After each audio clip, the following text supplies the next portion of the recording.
L'onglet Plan de traitement vous donne également accès à la section concernant le blanchiment des dents.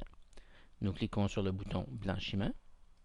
Nous voici maintenant à la section Blanchiment des dents. Toujours les coordonnées nom, prénom du patient, date de naissance ainsi que ses numéros de téléphone. S'il avait s'agit de blanchiment de dents, nous aurions ici comme information blanchiment de dents avec les traitements requis. Vous pouvez choisir dans les rubriques suivantes les différents produits utilisés pour faire le blanchiment. Vous pouvez toujours modifier cette liste si d'autres produits, si vous utilisez d'autres produits, pardon. La fréquence des traitements, est-ce que le patient doit faire 2 fois 30 minutes, 1 fois 30 minutes, un traitement qui dure 1 heure durant la nuit? Vous pouvez modifier cette liste et mettre les recommandations que vous faites à votre patient au sujet de la durée du traitement. Vous pouvez ensuite indiquer à partir de quel guide de couleur vous allez vérifier la progression du blanchiment. Donc, si on utilise le guide de BioBlend par exemple, et que la couleur initiale est, admettons, 108, durant le blanchiment, si le patient se présente, vous pourrez toujours vérifier l'état du blanchiment. Vous le noterez à la fin, une fois que le traitement sera fini. Vous pourrez indiquer ici que la couleur initiale était 108 et que la couleur finale était par exemple 102. Vous avez une section pour indiquer des notes au sujet du blanchiment, si le patient a eu une petite réaction, si vous avez dû lui recommander de patienter un petit moment avant de poursuivre le traitement. Il pourrait être judicieux de faire signer une autorisation pour le blanchiment au patient en lui expliquant ce à quoi il peut s'attendre et ce qui n'est pas faisable lors d'un blanchiment. Donc, on appuie sur Autorisation blanchiment.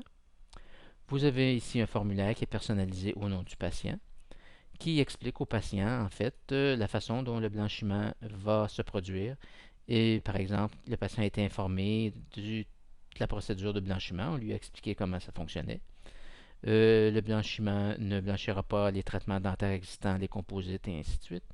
Le patient pourra lire ce formulaire que vous allez imprimer, vous le signez, vous faites signer votre patient et vous conservez au dossier. Donc, si le patient par la suite revient et n'est pas satisfait du blanchiment, trouve que les dents n'ont pas suffisamment blanchi, vous pourrez lui indiquer que vous lui aviez fait mention des limites que le blanchiment peut faire. Vous pouvez également imprimer un formulaire Instruction blanchiment qui explique la procédure à suivre lors du blanchiment des dents, la façon de remplir les gouttières de blanchiment, le temps, le nettoyage et ainsi de suite. Toutes ces informations sont contenues sur ce formulaire. Vous pouvez, en cliquant dans la rubrique, modifier ces informations et indiquer les informations que vous croyez plus judicieuses qui n'auraient pas été mentionnées sur le formulaire présent.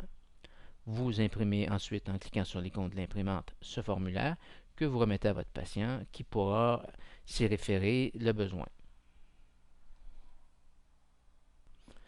Retournons maintenant à la section concernant le blanchiment.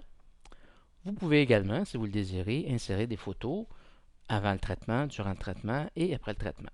Nous accédons à cette section en appuyant sur Photo blanchiment. À cet endroit, vous pourriez insérer des photos. Si vous êtes muni d'une caméra numérique, vous prenez une photo au début du traitement avec le guide de couleur approprié. Et si vous le désirez, à moitié de traitement, vous prenez une autre photo ou à la fin du traitement. Donc, vous serez à même de constater la différence de couleur entre le début et la fin du traitement. Vous pourrez également montrer ces photos à votre patient si vous le désirez en les imprimant.